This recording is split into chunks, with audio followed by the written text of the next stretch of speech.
Bismillahirrahmanirrahim. Assalamualaikum warahmatullahi wabarakatuh. Waalaikumsalam warahmatullahi wabarakatuh. Alhamdulillah wassalatu wassalamu ala Rasulillah wa ala alihi wa sahbihi wa mawalah. Alhamdulillah, kita panjatkan syukur kepada Allah pada malam hari ini kembali insyaallah kita meningkatkan keimanan dan ketakwaan kita kepada Allah Subhanahu wa taala melalui kajian yang penuh berkah ini. Pemirsa PKS TV yang selalu dirahmati oleh Allah, kita insya Allah akan mengkaji kitab Ihya Ulumuddin, khusus pada bab fadlu atau kitab adab tilawatil Quran yang adanya di juz pertama. Ya. Jamaah rahmakumullah, sebagaimana yang kita ketahui bahwa Ihya Ulumuddin ditulis oleh Al-Imam Al-Ghazali, seorang ulama yang hidup pada abad ke-5 Hijrah, karena beliau wafat pada tahun 505 Hijrah. Ya. Memiliki kekhasan menghidupkan ruhus syariah. Ya. Jadi Islam ini ingin betul-betul dirasakan oleh umat melalui tulisan beliau, sehingga semua bagian daripada syariah ini beliau tulis dalam 5 jilid yang luar biasa, ya.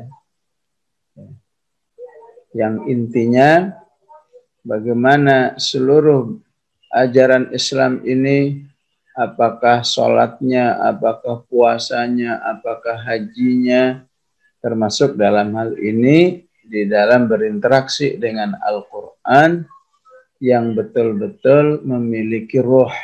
Ya. Karena kita tahu Allah sebut di surat Asy-Syura ayat ke-52, Allah sebut Quran itu sendiri ruh. Ya. Wa kadzalika auhayna ilaika ruham min amrina. Ya. Dan demikianlah kami wahyukan Al-Quran ini sebagai ruh. Ya.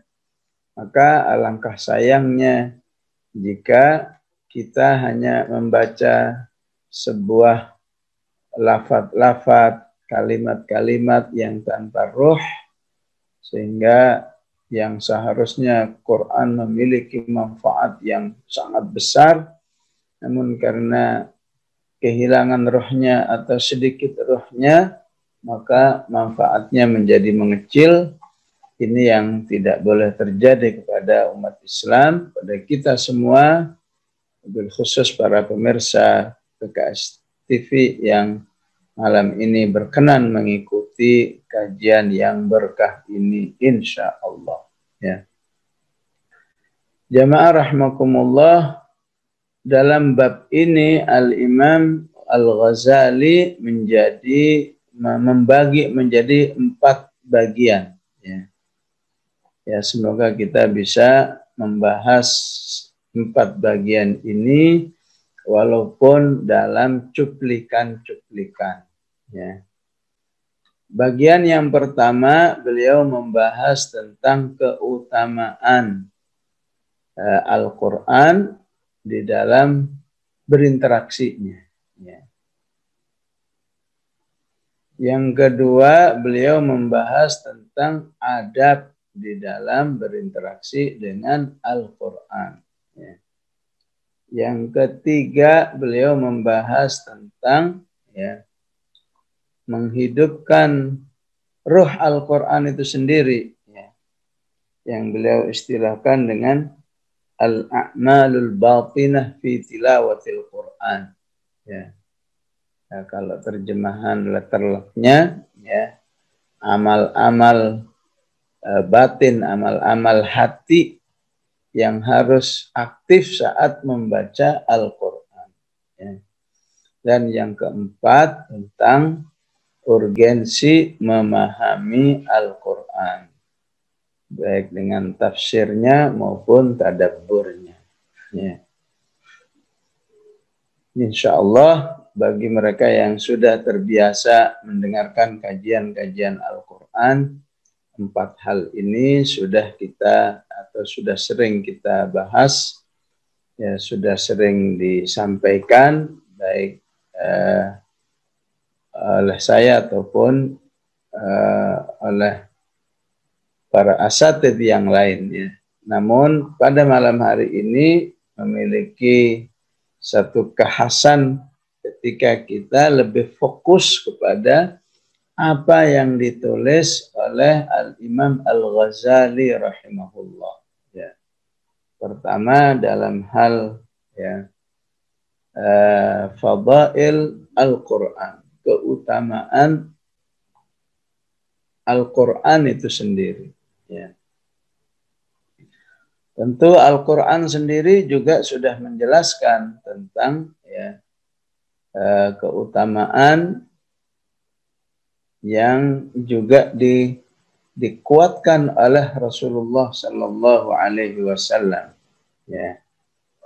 Al-Quran menjelaskan di surat An-Nahl, wa qila lilladzina ittaqaw madza anzala rabbukum qalu khaira.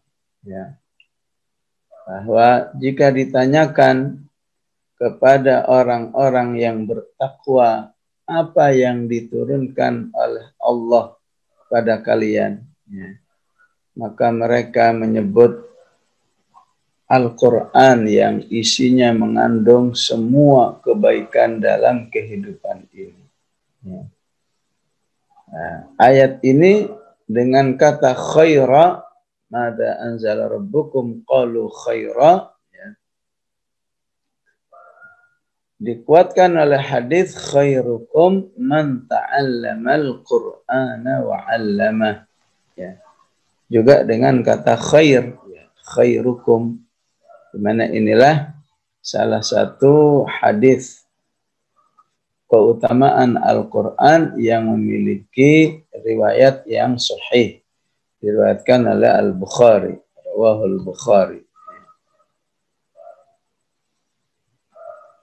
Jadi ada satu kata yang sama. Al-Quran menyebut qalu khaira. Rasulullah menyebut khairukum man ta'allamal Qur'ana wa 'allama. Ya. Sebaik-baik kalian atau orang yang akan selalu mendapat khair, kebaikan, apabila dia mempelajari dan mengajarkan Al-Quran. Ya. Jadi inilah kunci yang harus dimiliki oleh setiap manusia jika ingin mendapatkan hidayah atau rahmat dari Al-Quran. Pentingnya membangun satu persepsi yang benar tentang Al-Quran, bahwa Al-Quran adalah kitab khair, ya, kitab yang membawa banyak kebaikan bagi umat. Sehingga dengan perasaan yang positif terhadap Al-Quran, itulah kunci terbukanya Ruhul Quran dalam kehidupan manusia. Ya. Bukan seperti yang dirasakan oleh Abu Jahal atau Al-Walid ibn al-Mughirah ketika melihat Al-Quran itu dibalik keindahan bahasanya, tapi persepsi yang ada, Quran itu hanya membebani kehidupan manusia. Ya. Sehingga Allah perlu turunkan sebuah ayat bahwa Al-Quran tidak ada maksud seperti itu. Taha ma anzalna alaikal Qur'ana litashqa. Ya. Ya. kami tidak menurunkan Al-Quran untuk membuat manusia hidup dalam kesulitan. Karena yang memahami Al-Quran hanyalah sebuah beban-beban, tugas-tugas, berarti dia akan merasa seperti dia memahami Quran itu hanya akan membawa kehidupan yang susah. Ya. Maka sebaliknya Allah bantah semuanya itu. Ma anzalna 'alaikal Qur'ana litashqa. Ya. Sebelumnya mohon maaf kepada pemirsa PKS, dalam hal ini saya tidak akan membahas secara letterlek dari kitab Ihya Ulumuddin ini. Jadi saya hanya akan mengambil clue-cluenya saja dan kemudian saya coba untuk dikaitkan dengan kitab-kitab yang lain agar dihasilkan pembahasan yang lebih baik insya Allah dan tidak ada celah untuk dikritisi terkait dengan memang seperti yang dikatakan oleh Al-Imam Al-Iraqi, memang umumnya hadis-hadis yang ada di Ihya Ulumuddin adalah hadis-hadis dhaif. Ya.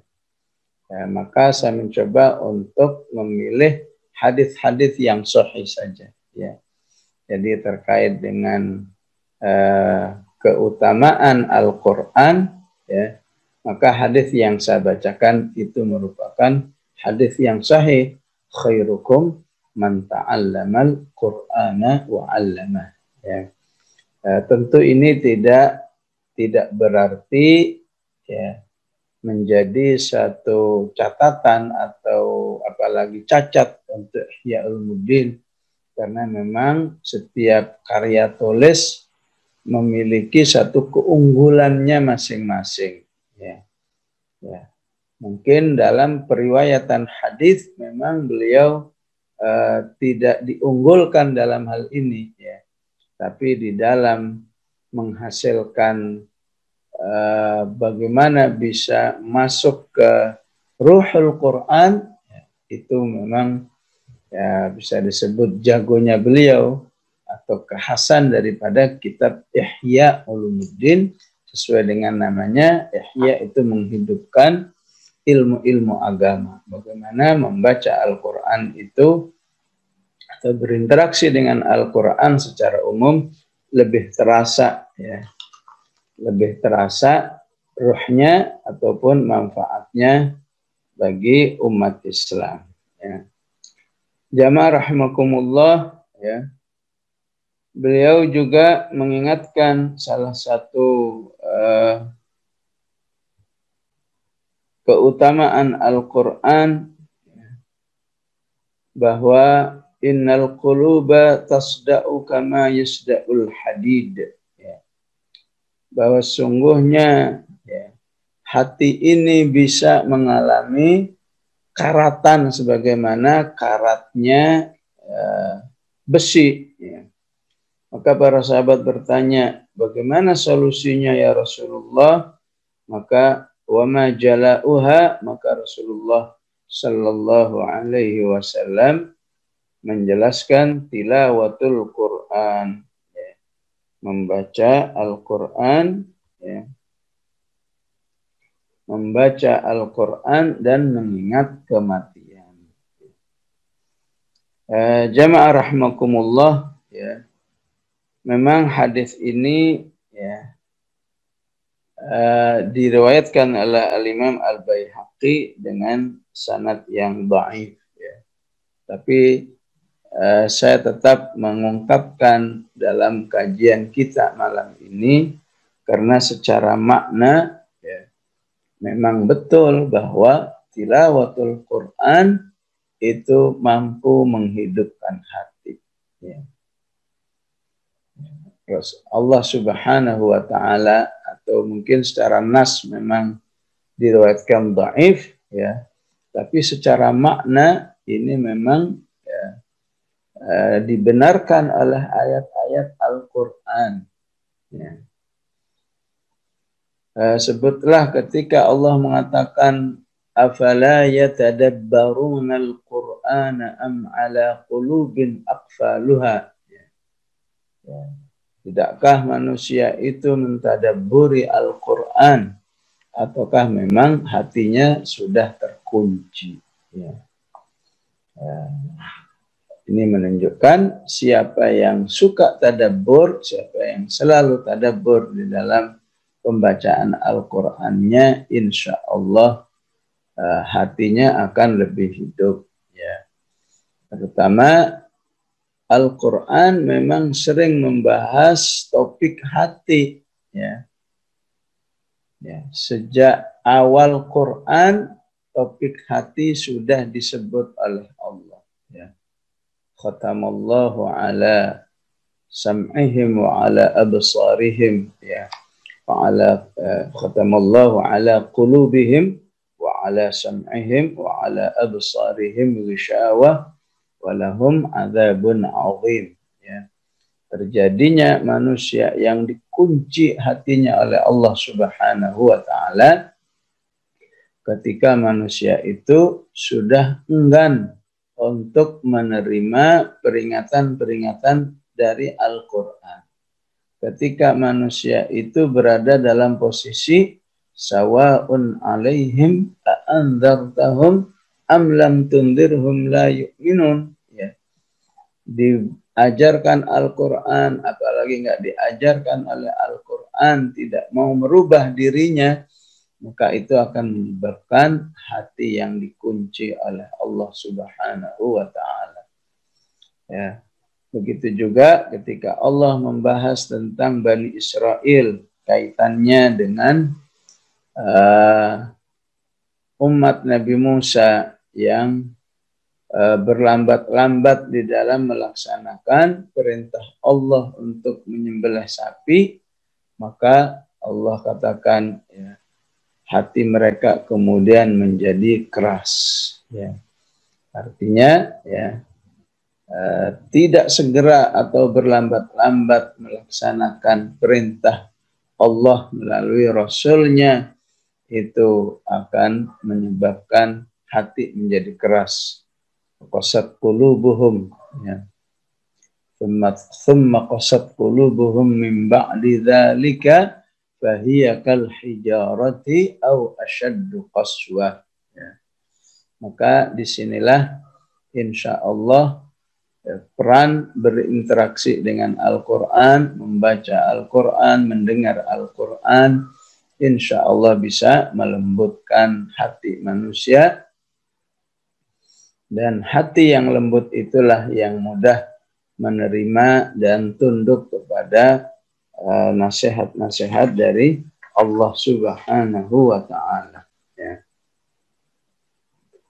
Beliau juga menjelaskan fadilah-fadilah yang diungkapkan oleh para ulama.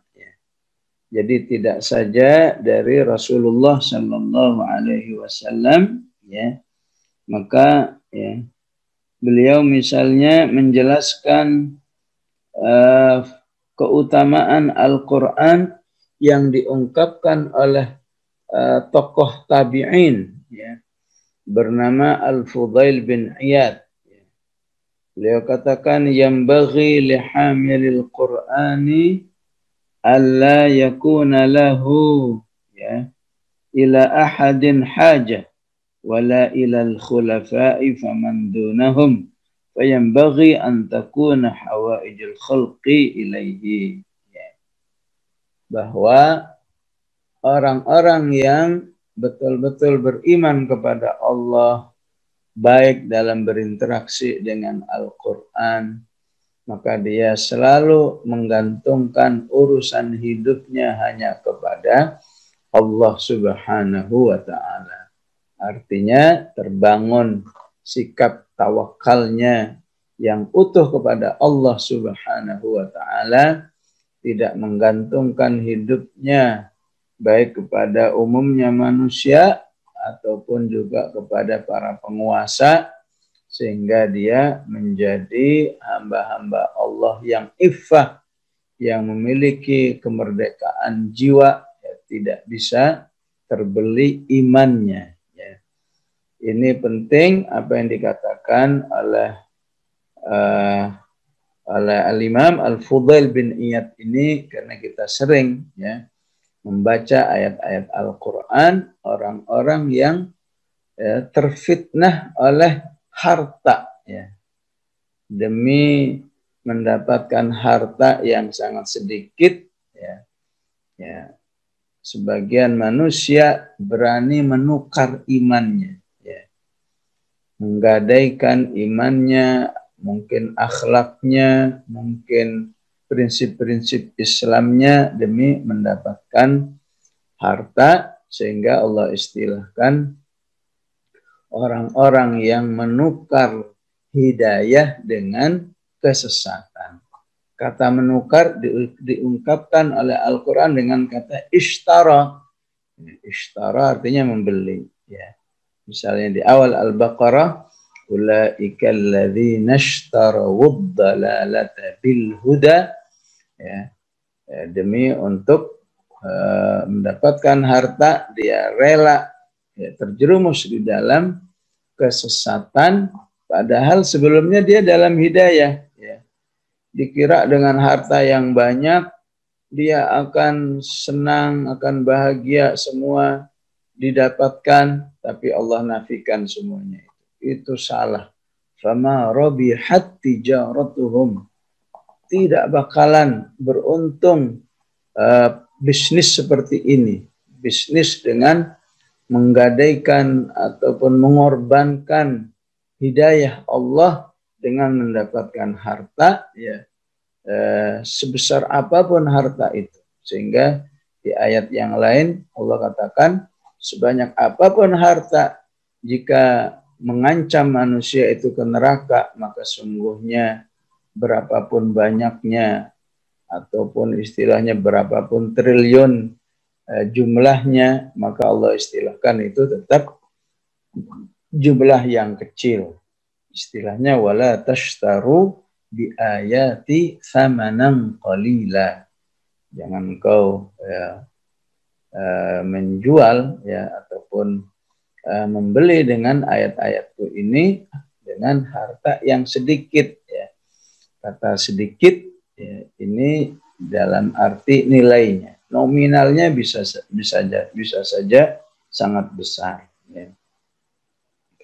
Itulah jamaah rahimakumullah sekilas tentang fadilah Al-Quran yang bisa kita pahami dari poin pertama apa yang ditulis oleh Al-Imam Al-Ghazali dalam kitab Ihya-nya ya.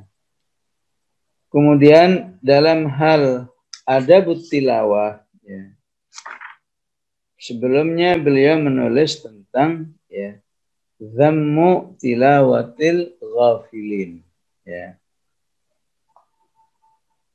tilawah orang-orang yang tidak menghadirkan hatinya dengan baik ya. Beliau mengungkapkan apa yang diungkapkan oleh Anas bin Malik ya, rubbatalin lil Qur'ani wal Qur'anu yal'anu ya.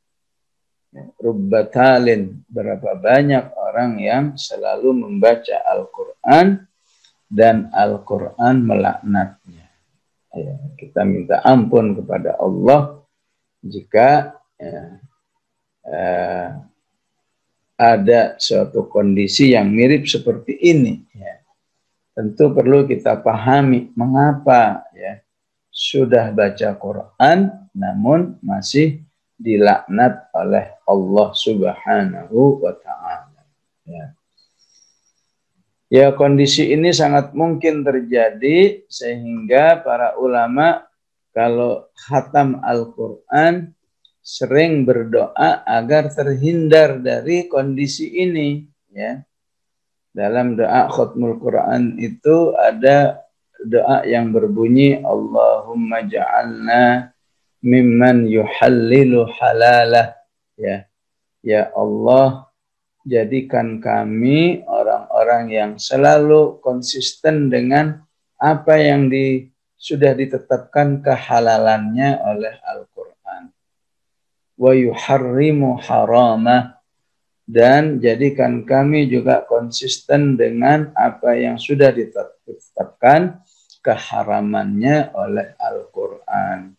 Wa yuharrimu haramah wa yu'minu bimutasyabihi. Jadikan kami orang yang mudah beriman kepada hal-hal yang mutasyabihat dalam Al-Quran, tidak terfitnah oleh ayat-ayat mutasyabihat dalam Al-Quran, dan jadikan kami wa ya'malu bimuhkamih, jadikan kami orang yang selalu mengamalkan ya ayat-ayat yang muhkam ya. Jadi jamaah rahimakumullah ya, ketika poin-poin doa ini tidak terjadi dalam kehidupan orang beriman, ya, seharusnya halal dia ganti menjadi haram. Seharusnya haram diganti jadi halal. Ya. Padahal dia selalu membaca Al-Quran, itulah bacaan yang bisa menghasilkan laknat Allah Subhanahu wa Ta'ala. Ya. Ya. Dalam kondisi ini ya, yang sudah dicatat dalam sejarah, utamanya adalah kehidupan sekelompok kaum muslimin di zaman Ali bin Abi Thalib. Itulah contoh kejadian manusia-manusia yang disebut oleh Anas bin Malik ini. Rubbatalin ya. Rubba salin lil Qur'ani wal Qur'anu yal'an. Ya. Berapa banyak orang yang rajin baca Qur'annya, tapi justru Qur'an melaknatnya. Ya. Apa yang terjadi di zaman Ali bin Abi Thalib? Ya. Orang-orang yang bacaan Al-Qur'annya tidak menjadikan dirinya semakin tawadhu kepada orang-orang beriman. Ya.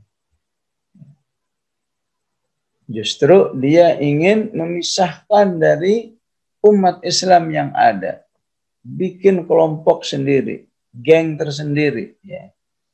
Ya. Kenapa? Karena menganggap kelompok Ali sesat, kelompok Muawiyah sesat, semua sesat. Udah kita bikin kelompok sendiri saja. Ya.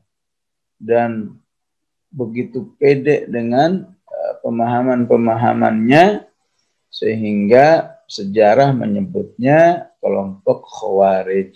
Ya.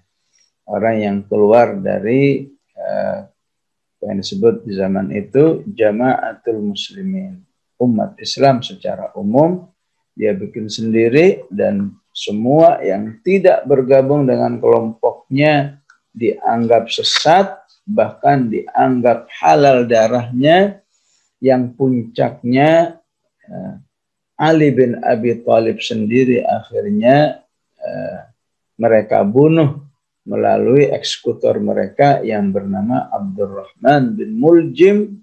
Ya.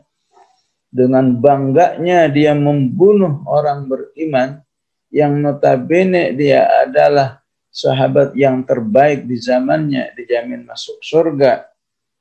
Besar kontribusinya kepada Islam kaum muslimin, begitu juga menantu dari Rasulullah Sallallahu Alaihi Wasallam, yang mereka yakini bahwa sekelas Ali bin Abi Thalib ya, sebenarnya hidupnya telah sesat, sehingga siapa yang berani menghabisi nyawanya, sesungguhnya dia berada dalam amal soleh yang tinggi. Ya. Ini kalau modelnya seperti ini, gimana nggak dilaknat oleh Al-Quran?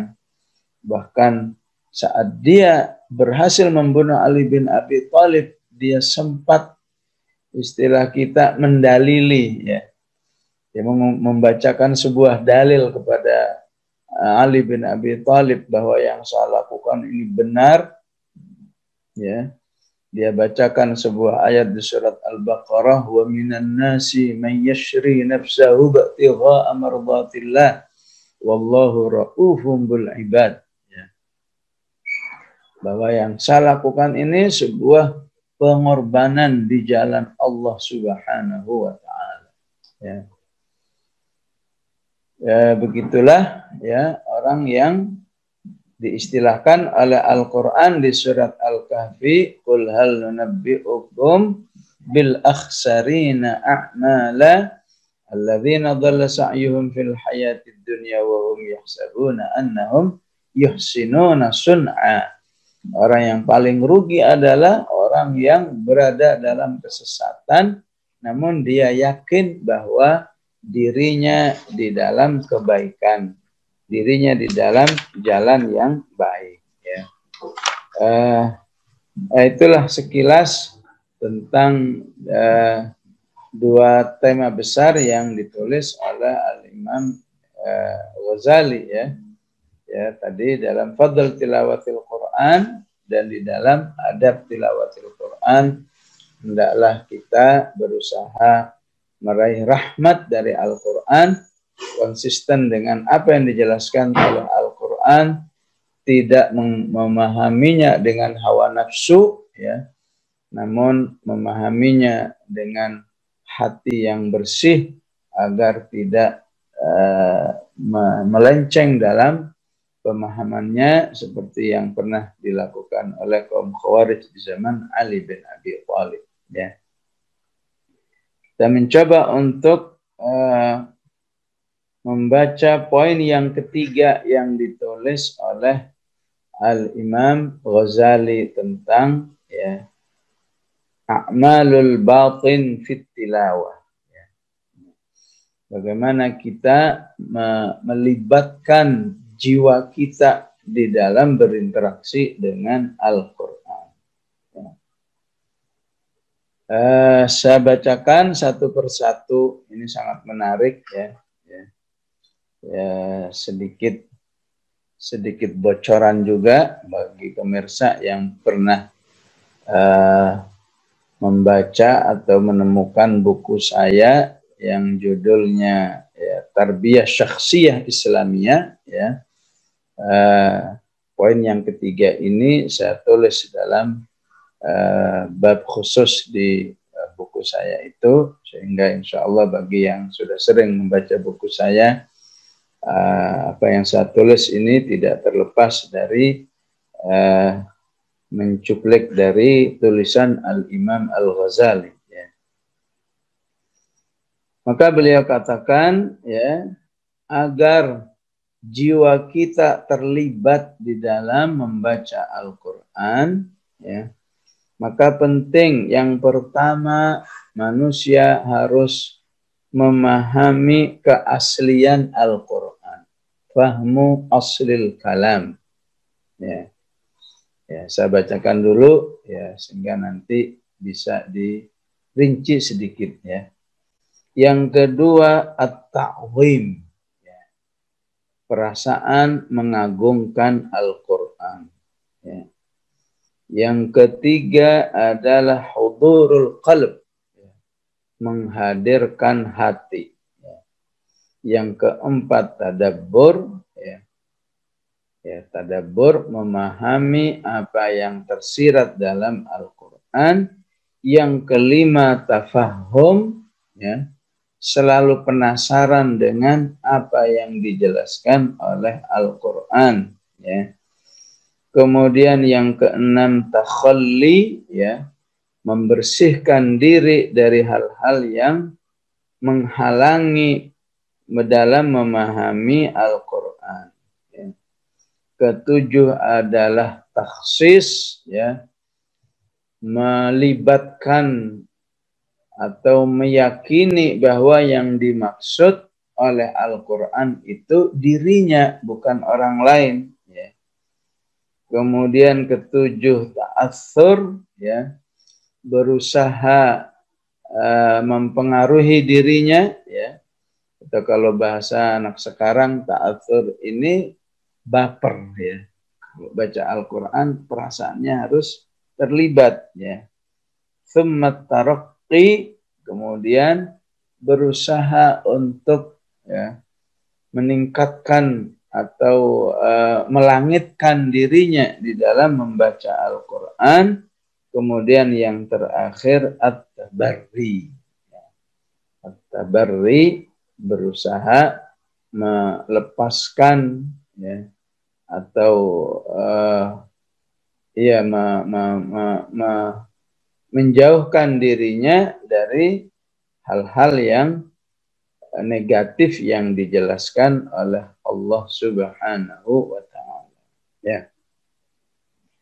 Baik, jika kita bahas satu persatu, ya, bahwa agar jiwa kita bisa terlibat di dalam membaca Al-Quran, pertama fahmu aslil kalam, memahami Al-Quran sesuai dengan keasliannya. Ya, pengertian keaslian di sini adalah, ya, bahasa Arab itu sendiri, ya. Maka jangan sampai, ya, bahasa Arab, ya, dipahami dengan bahasa yang lain, ya, termasuk bahasa Indonesia, ya. Jadi kita harus menyadari bahwa terjemahan-terjemahan yang ada itu hanyalah sebuah maksud daripada apa yang dijelaskan oleh Al-Quran, ya. Bukan kepada pesan yang aslinya, ya. Ya. Ya, contoh dalam hal ini misalnya apa, ya? Misalnya Allah katakan walladzina yasiluna ma amarallahu bihi ayyusala. Ya. Allah memuji orang-orang yang selalu menyambung tali silaturahim yang seharusnya disambung. Ya. Wa yakhshawna rabbahum, dan takut kepada Rabb mereka. Wa yakhafuna, dan takut, ya, dan takut juga terhadap hari kiamat yang salah satu sesinya adalah ada hari hisabnya. Ya. Jadi terjemahannya di sini yakhshawna artinya takut, yakhafuna juga artinya takut. Ya. Itu terjemahan. Ya. Tapi belum menuju kepada aslul kalam. Ya. Ya. Bahwa secara bahasa antara yakhsha dan yakhaf itu walaupun terjemahannya sama-sama takut, namun memiliki karakter yang berbeda. Ya. Karena perbedaan itulah maka orang beriman itu dipuji oleh Allah karena takut dalam bentuk yakhsha, juga takut dalam bentuk yakhafu. Ya. Misalnya Allah puji orang yang punya rasa yakhsha, ya, dengan ayat di surat Yasin misalnya, innama tunziru man ittaba'a dzikra wa khasyiyar rahmana bil ghaibi fabasyirhu bimaghfiratin wa ajrin karim. Ya. Pokoknya orang yang punya rasa takut dengan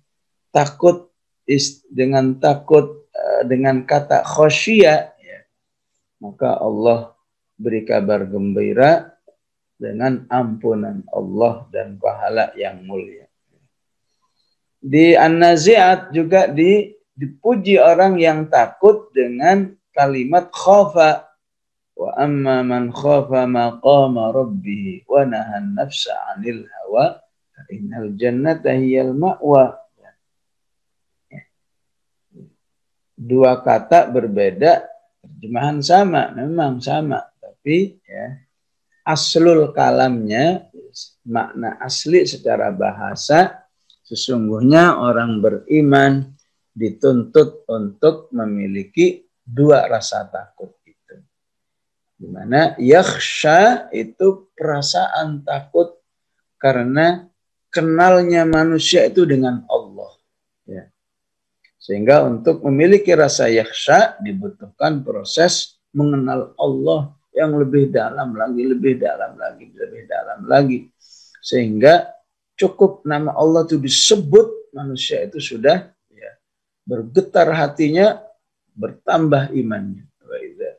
Innamal mu'minuna alladzina idza dzukirallahu wajilat qulubuhum wa idza tuliyat 'alaihim ayatuhu zadathum imana wa 'ala rabbihim yatawakkalun. Itulah orang yang punya rasa yakhsha kepada Allah. Ya. Karena Allah juga menyebut dengan kata yakhaf, berarti juga butuh perasaan takut dengan kata yakhaf. Ya. Di mana yakhaf, kata khafa itu perasaan takut yang disebabkan oleh kesadaran manusia itu akan dirinya yang penuh kekurangan di dalam ketaatannya kepada Allah Subhanahu wa Ta'ala. Ya. Jadi takutnya manusia kepada Allah itu bersumber dari dua kondisi. Pengenalannya kepada Allah, kesadarannya terhadap dirinya. Maka insya Allah yang bisa memadukan dua rasa takut ini, ya, jadilah orang-orang yang dimuliakan sekali oleh Allah, seperti yang dibahas dalam surat Ar-Rahman, wa liman khafa maqama rabbih jannatan fabi ayyi ala'i rabbikuma tukadziban, dan seterusnya.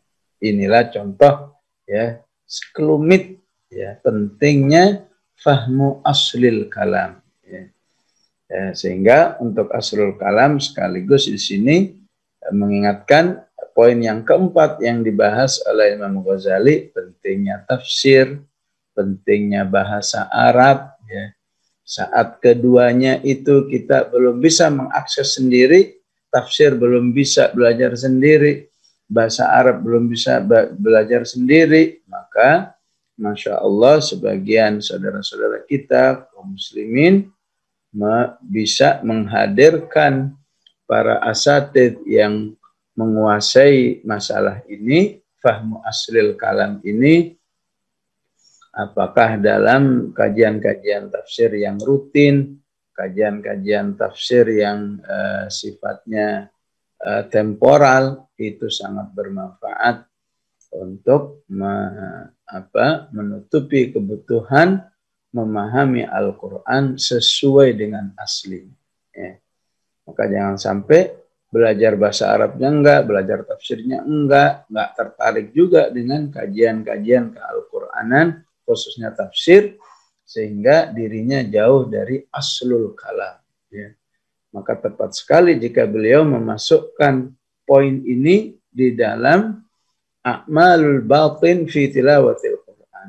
Ya, pentingnya melibatkan segenap jiwanya, perasaannya di dalam memahami Al-Quran. Dan kita tadi ya telah mendengar bagaimana contoh aslul kalam dalam Al-Quran. Kedua adalah ta'zim. Ya. Nah, ta'zim di sini ya adalah meyakini, ya, keagungan Al-Quran, ya, yang bersumber dari keyakinannya akan keagungan Allah Subhanahu wa Ta'ala. Ya. Tidak menganggap Al-Quran kitab yang biasa-biasa aja. Ya. Tidak menganggap Al-Quran sebagai bacaan formalitas. Ya. Nggak enak apa kata orang kalau nggak diawali dengan bacaan Al-Quran, formalitas. Tapi selalu merasa bahwa Al-Quran ini dalam segala kondisi sesuatu yang spesial untuk didengar, untuk dikaji, untuk diamalkan. Maka insya Allah siapa yang punya perasaan seperti ini, ya, maka ya, dirinya tidak mungkin ya menjadi orang yang menolak Al-Quran. Ya. Ya.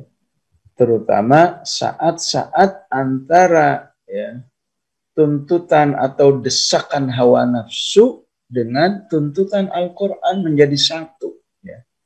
Ya. Seorang tabi'i ya, berada dalam kondisi di mana dia dalam kondisi terpicu rasa marahnya. Ya. Ya. ini dialami oleh cucu Ali bin Abi Thalib, Ali Zainal Abidin, ya.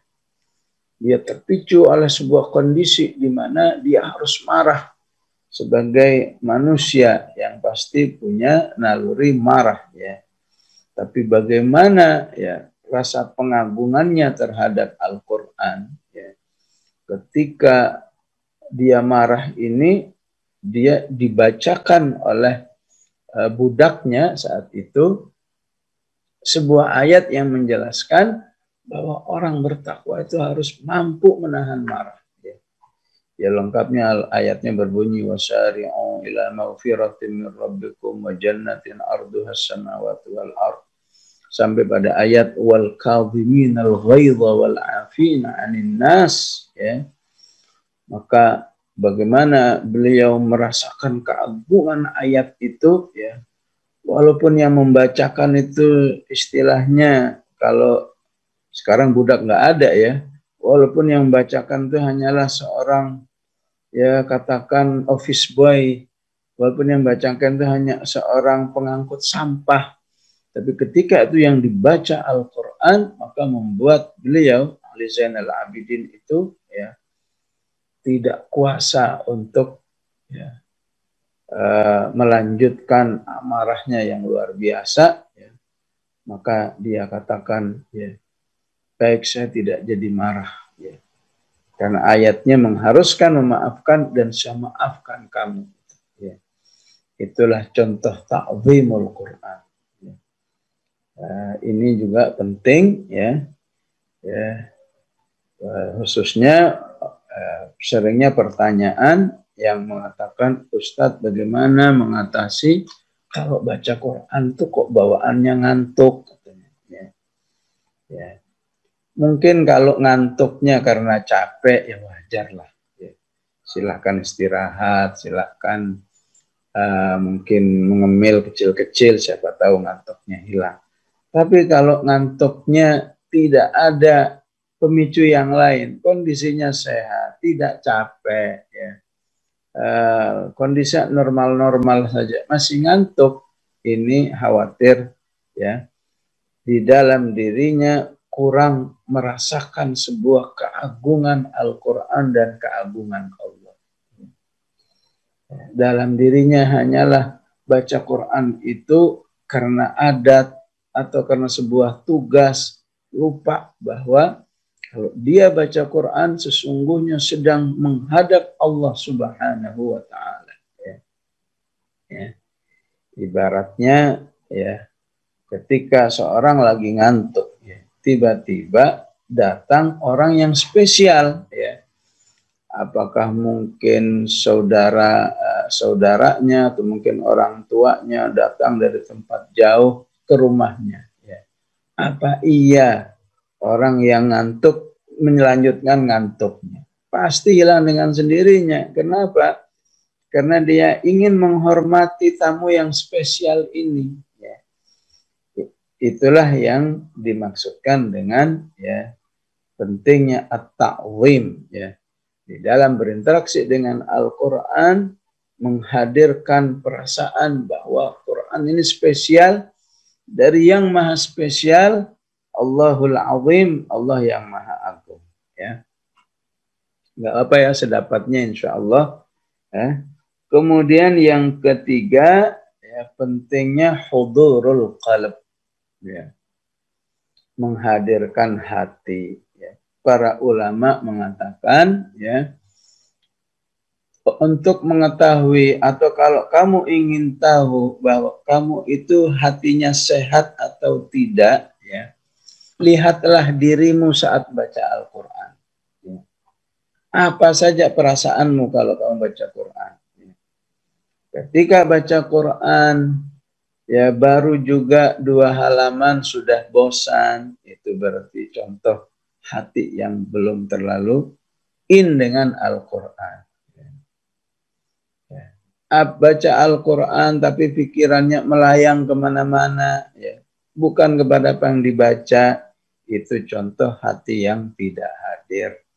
Karena Allah katakan kepada Rasulullah, wa innahu latanzilu rabbil alamin nazala bihir ruhul amin ala qalbika litakuna minal mundzirin. Ya.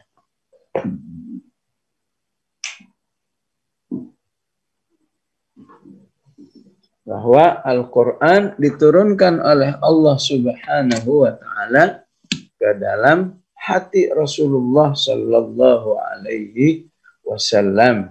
Ya. Ya, solusinya bagaimana? Solusinya memang tidak ada lain kecuali bertahan.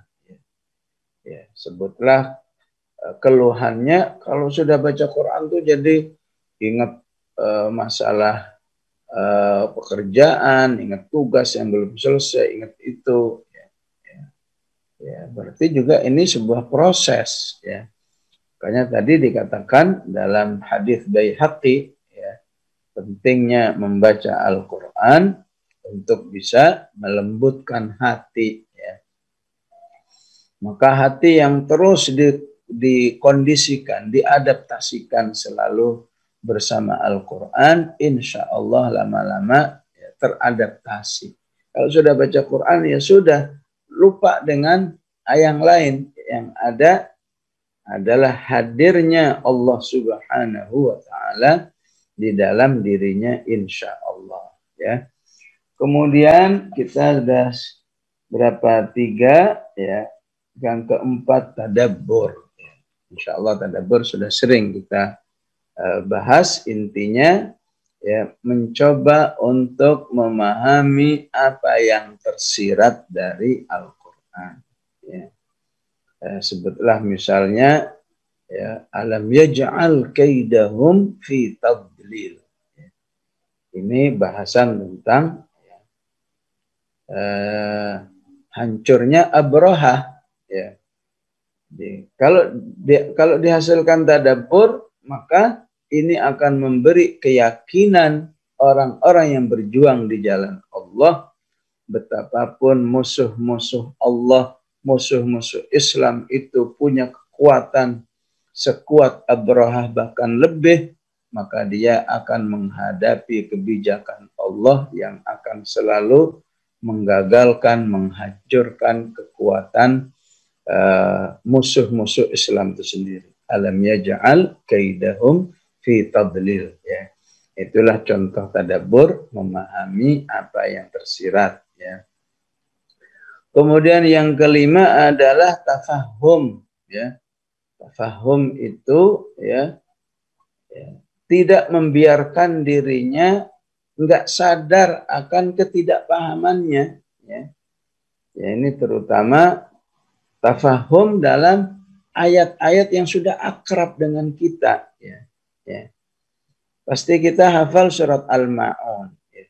Ketika sampai pada ayat fawailul lil musallin, saya paham. Alladzina hum an salatihim sahun, saya paham. Alladzina hum yura'un, saya paham. Wa yamna'un al-ma'un, saya enggak paham. Sadar bahwa dirinya enggak paham, itulah namanya tafahum. Ya.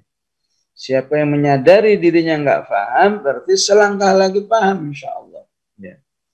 Ya. Apa yang diungkapkan oleh Imam Ghazali tafahum ini sebenarnya mengambil satu kondisi yang pernah dialami oleh Abu Bakar Siddiq. Ya. Bayangkan sekelas Abu Bakar Siddiq ya, ya, juga punya tafahum. Walaupun dia orang Arab, walaupun dia tiap hari berbahasa Arab, tapi terkadang menghadapi penggunaan kata yang tidak biasa digunakan oleh sukunya. Ya. Dia sebagai orang Quraisy, ya, orang Quraisy tidak biasa menggunakan misalnya kalimat wa fakihata wa abba. Fakihah saya paham, abba ini apa? Saya nggak paham. Ya. Jadi sadar dirinya nggak paham, maka membuat beliau mencari informasi. Sampai ketemu dengan Rasulullah, baru dijelaskan oleh Rasulullah apa artinya ini. Umar juga pernah saat membaca firman Allah di surat An-Nahl, "Au ya'khudahum 'ala takhawuf." Ya. Umar tidak paham. Ya. Sadar nggak paham, itulah yang dimaksud dengan tafahum, yang insya Allah positif bagi manusia, sehingga dia akan berusaha mencari pemahaman, dan disitulah akan terhindar dari sebuah kondisi menjadi orang yang ya nggak paham untuk selamanya. Ya. Udah baca Quran berapa tahun? 20 tahun. Tapi jangankan paham, sadar bahwa dirinya nggak paham juga belum tahu. Ya. Ini memang boleh jadi memang tidak bisa disalahkan sepenuhnya kepada umat dalam hal ini, karena kondisi seperti ini juga tidak terlepas juga dari by design yang ada, seperti yang disebut di surat Fussilat, ya, bahwa orang-orang kafir itu tidak henti-hentinya ingin menjadikan umat manusia secara umum, terutama kaum muslimin, jangan sampai paham Al-Quran. Yang dimulai jangan sampai mendengar Quran, dengar aja jangan, apalagi lebih dari itu. Ya. Allah menjelaskan, wa qala alladziina kafaru la tasma'u li hadzal Qur'an. Ya, orang kafir itu mengatakan, jangan kau dengarkan Al-Quran ini. Harus kita bikin satu alternatif yang lain, umat manusia ini jangan tertarik sama Al-Quran. Hanya dengan strategi ini kita akan menang dalam memperjuangkan kebatilan atau kekufuran ini. La'allakum taghlibun. Ya. Begitulah jamaah rahimakumullah, ya. Kilasan, ya, sekilas apa yang bisa saya sampaikan dari keluh-keluh yang bisa dihadirkan di kesempatan ini, ya. Tulisan dari Al-Imam Muhammad Al-Ghazali, ya, Abu Hamid Al-Ghazali, ya, yang tentu sangat bermanfaat untuk umat, ya. Saya katakan clue karena memang saya mencoba untuk memadukan dengan kitab-kitab yang lain di dalam membahas tema-tema yang sama dari tulisan Al-Imam Al-Ghazali. Baik, aku qouli hadza wa astaghfirullahal azim. Wassalamualaikum warahmatullahi wabarakatuh. Waalaikumsalam warahmatullahi wabarakatuh. Masya Allah, alhamdulillah, jazakallah khair Ustaz Abdul Aziz Abdul Rauf Al-Hafiz yang sudah memberikan penjelasan yang cukup detail, poin per poin begitu jelas diterangkan, Masya Allah. Ustaz, ada 2 pertanyaan yang masuk ke chat. Saya bacakan Ustaz ya, langsung 2 pertanyaan ini mudah-mudahan bisa kita jawab. Pertanyaan yang pertama Ustaz, ketika kita membaca Al-Quran, mana yang didahulukan, bacaannya atau mentadaburinya? Itu yang pertama Ustaz. Terus yang kedua terkait dengan menghafal atau menjaga hafalan Al-Quran. Nah, ketika kita menghafal Al-Quran dan menjaga hafalan itu, apa keutamaan yang kita dapatkan? 2 pertanyaan itu Ustaz, mohon bisa dijawab Ustaz. Silakan Ustaz. Baik, terima kasih, ya. Jadi sebenarnya dalam diri orang beriman ini, ya, di dalam berinteraksi dengan Al-Quran itu harus selalu meliputi 7T, ya. 7T, ya. T, ada tilawah, ya. Ada tahfidz, ya. Ada tadabbur, ada tafsir, ada tatbiq. Itu melaksanakan, ada ta'allum selalu belajar, ada ta'lim mengajarkan, ya. Ya. Sebagaimana Islam itu sendiri tidak menerima, ya, pengkotak-kotakan, ya. Ini Islam ibadah, ini Islam politik, ini Islam bisnis, ya. Islam ya semuanya itu. Semua orang Islam ya harus siap ibadah, siap berpolitik, berpolitik yang sehat, ya, berbisnis sesuai dengan petunjuk Al-Quran dan lain sebagainya. Tidak membatasi, apalagi sampai menolak. Enggak, pokoknya Islam ibadah aja. Politik itu fitnah, politik itu kotor, misalnya. Maka para ulama ketika dengar begitu, justru karena kata orang kotor, mari kita sucikan dengan Al-Quran ini, ya. Supaya orang tahu bahwa berpolitik versi Quran itu politik yang bersih, yang suci, yang mensejahterakan umat insya Allah. Begitu juga ini berlaku dalam berinteraksi Al-Quran. Nggak ada pengkotak-kotakan. Wah, saya cuma mau bacanya saja. Ya. Saya cuma mau tadaburnya saja. Saya mau tafsirnya saja. Saya mau ngajarnya saja. Nggak bisa. Semuanya harus ada di dalam, ya, di dalam diri kita. Ya, kalau boleh disebut semacam apa ya, ya 7-in-1 gitu ya, ya. 7 interaksi dalam satu kemampuan, ya. 7-in-1. Tapi masalahnya ya, kita maklumi memang diri kita belum maksimal ya, baik secara pribadi, secara lingkungan, secara kebijakan negara, ya, itu semua memang terpadu membuat umat ya masih jauh dari kemampuan yang terpadu tadi. Ya. Dalam kondisi seperti ini di Ramadan ini saya usulkan ya, pertama memang ya sudahlah, konsentrasi sementara tilawah aja. Ya. Kenapa tilawah saja? Karena tilawah itulah yang menjanjikan ibadah per huruf, ya. Sehingga kalau kamu selesai satu Al-Quran, kamu itu berarti telah beribadah dengan membaca 1.027.000 huruf, ya.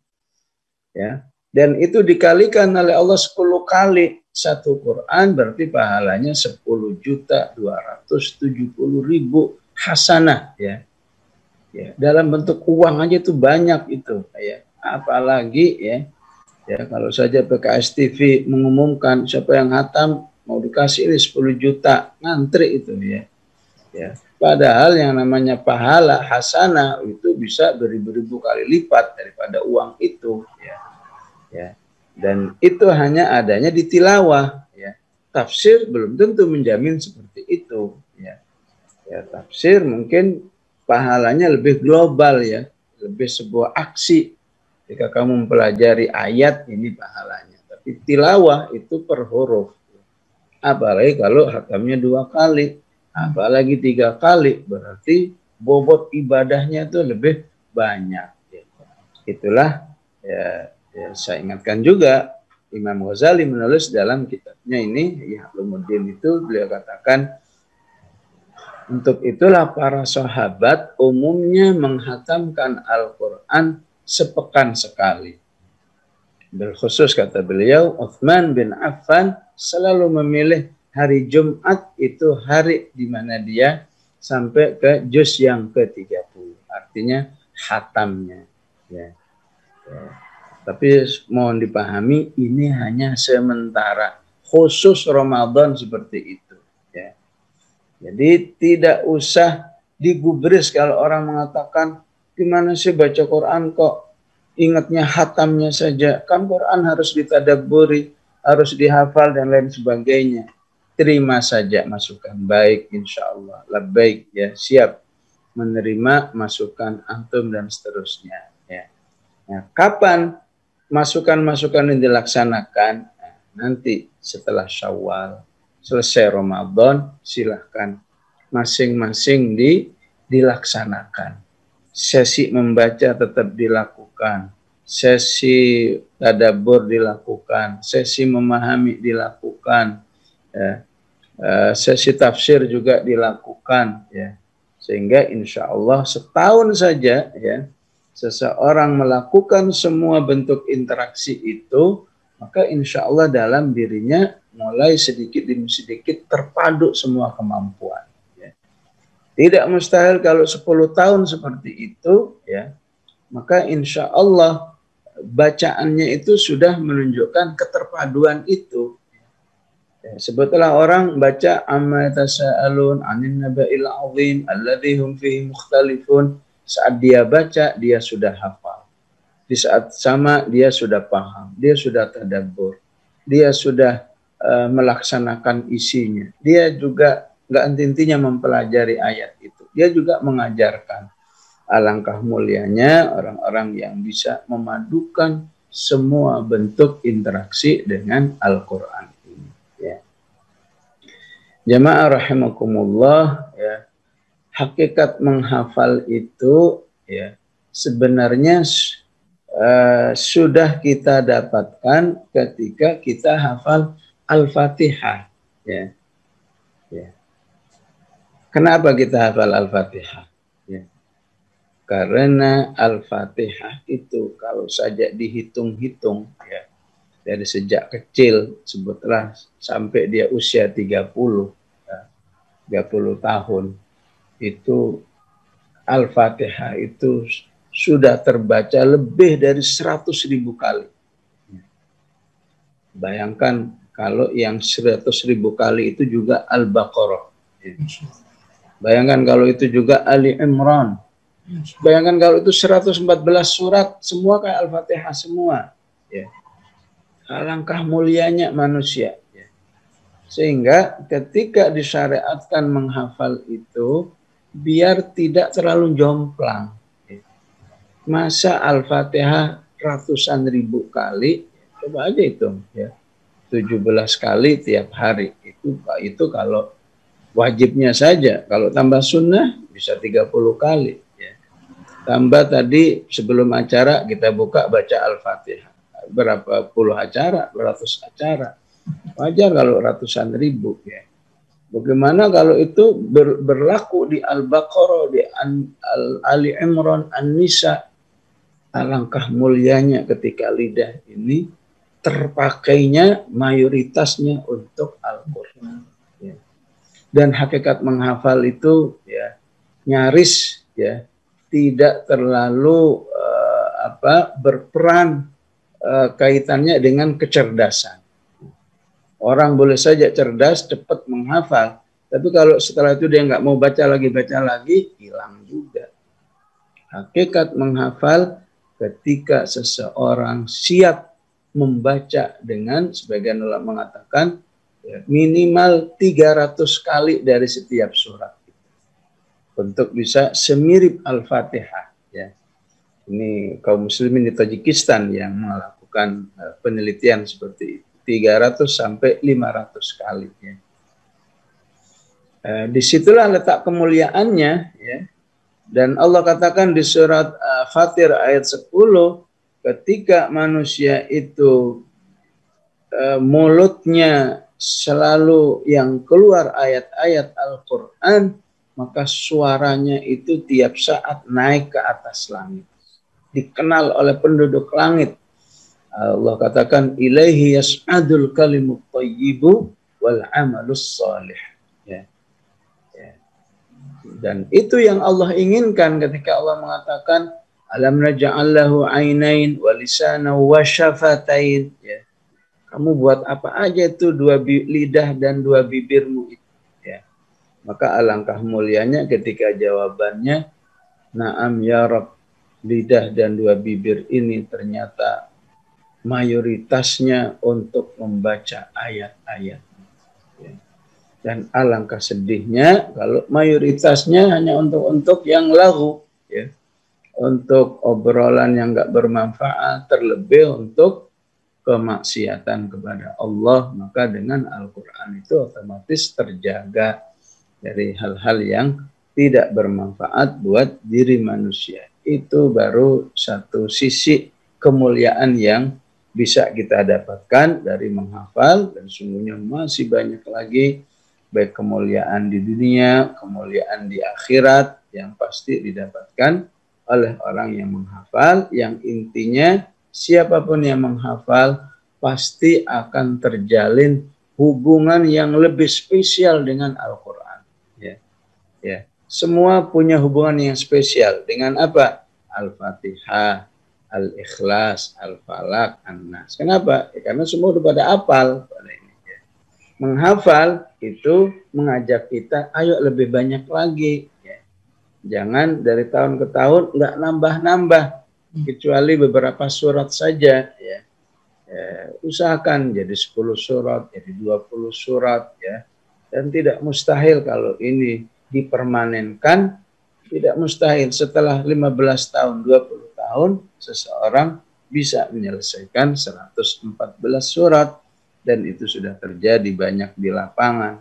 Orang hafal setelah di usianya 60, setelah di usianya 70 ya. Setelah dia menjadikan hafal itu agenda kehidupan harian, seperti dia tilawah ya. Ada sesi tilawah, ada sesi menghafal. Wallahu a'lam. Insyaallah. Baik Ustaz, jazakumullah khair atas jawaban-jawabannya, luar biasa. Pertanyaannya dijawab dengan cukup detail, Masya Allah, luar biasa. Ustaz, alhamdulillah di PKS TV sudah 1.900 viewers, ya, luar biasa, alhamdulillah, insya Allah. Di saat ini kita sudah jam 21.42 Ustaz, jadi kami mohon untuk memberikan closing statement atau penutup, dan sekaligus Ustaz tadi poin yang terakhir yang keempat sedikit diulas sedikit saja terkait dengan urgensi memahami Al-Quran. Tadi poin yang keempat itu belum sempat, mungkin sekalian di closing statementnya Ustaz. Silakan Ustaz. Ya, tadi yang keempat itu kan tafahum.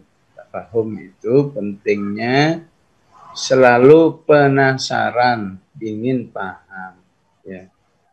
Tidak membiarkan dirinya dalam ketidaksadaran, nggak sadar bahwa dirinya nggak paham aja salah, ya. Ya. Apalagi ya membiarkan, biar aja nggak paham seterusnya, atau nggak paham juga nggak bahaya. Ya.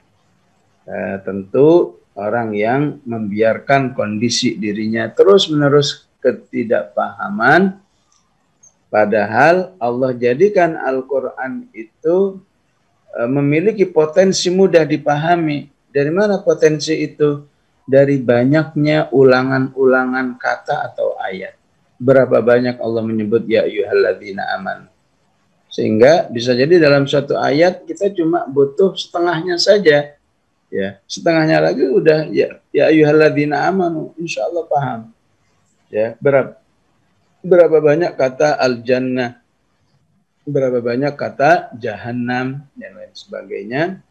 Itu menunjukkan bahwa Al-Quran itu sendiri sudah dimudahkan oleh Allah insyaallah dalam pemahamannya, asal manusia itu ya berusaha terus ingin paham, tafahum, ya.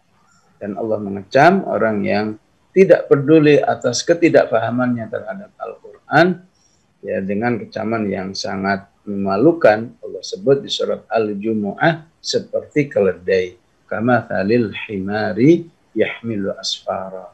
Tentu kita tidak ingin menjadi bagian atau menjadi manusia yang persis seperti yang disebut oleh Al-Quran ini, insya Allah. Closingnya, ya, semuanya ini pada akhirnya memang seperti yang saya katakan tadi, butuh sebuah interaksi yang utuh dengan Al-Quran, ya. Interaksi yang utuh itulah yang akan menghasilkan sikap yang utuh untuk Al-Quran ini. Sekian, wallahu a'lam. Wassalamualaikum warahmatullahi wabarakatuh. Waalaikumsalam warahmatullahi wabarakatuh. Masya Allah.